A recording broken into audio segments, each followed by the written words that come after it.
తెలంగాణ రాజకీయాల్లో రోజుకో కీలక పరిణామం చోటు చేసుకుంటోంది. ఇటీవల రాష్ట్రంలో నడుస్తున్న రాజకీయాలు ఆసక్తిని రేకెత్తిస్తున్నాయి.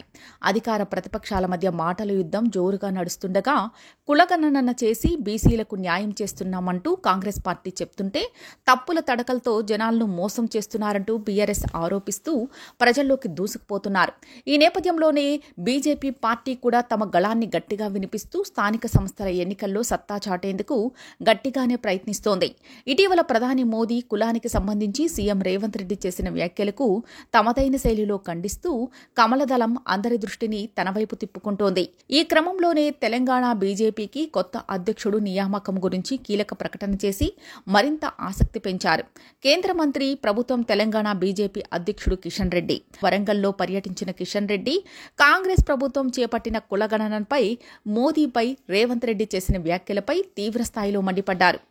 ఏ ఒక్క బీసీ సంఘం కూడా కాంగ్రెస్ ప్రభుత్వం చేసిన సర్వేతో ఏకీభవించట్లేదని కిషన్ రెడ్డి ఆరోపించారు. బీసీ రిజర్వేషన్లకు బీజేపీ మద్దతిస్తుందని తెలిపిన కిషన్ రెడ్డి రాష్ట్రంలో సర్వే పూర్తయి బీసీ సంఘాలు సమర్థిస్తే కేంద్రాన్ని ఒప్పించి ఆమోదిస్తామని కీలక ప్రకటన చేశారు.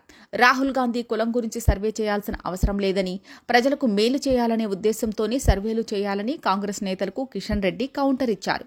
ఈ క్రమంలోనే తెలంగాణ బీజేపీ నూతన అధ్యక్షుడు గురించి కిషన్ రెడ్డి కీలక ప్రకటన చేశారు. తెలంగాణ బీజేపీకి కొత్త అధ్యక్షుడు రాబోతున్నారని కిషన్ రెడ్డి ప్రకటించారు.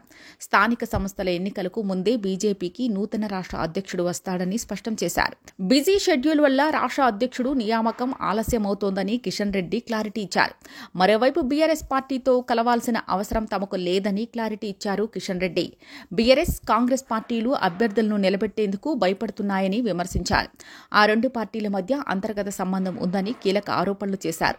ప్రాజెక్టుల పేరుతో కేసీఆర్ కుటుంబం దోపిడీ చేసిందని రేవంత్ రెడ్డి ఆరోపణలు చేశారని, ఇప్పుడు ఆయన కూడా అదే బాటలో నడుస్తున్నారని ఆరోపించారు. అందిన కాడికి అప్పులు చేసి రాష్ట్రాన్ని దివాలా తీసే పరిస్థితిలో ప్రభుత్వం ఉందన్నారు. భూములు అమ్మడం, సొమ్ము చేసుకోవడమే లక్ష్యంగా రేవంత్ సర్కార్ పనిచేస్తోందని కిషన్ రెడ్డి మండిపడ్డారు. వనరులు సమకూర్చుకునే అంశంలో రేవంత్ రెడ్డి ప్రభుత్వానికి స్పష్టమైన ప్రణాళిక లేదని విమర్శించారు కిషన్ రెడ్డి. ఇచ్చిన హామీలు అమలు చేసేందుకు రోడ్ మ్యాప్ కూడా లేదన్నారు. గుడ్డెత్తి వెళ్లి చేనులో పడేటట్లుగా కాంగ్రెస్ ప్రభుత్వ పాలన ఉందన్నారు. ఘాటుగానో ఆవేశంగానో మాట్లాడితే ప్రజలు ఎక్కువ రోజులు భరించరని కిషన్ రెడ్డి తనదైన స్టైల్లో కౌంటర్ ఇచ్చారు.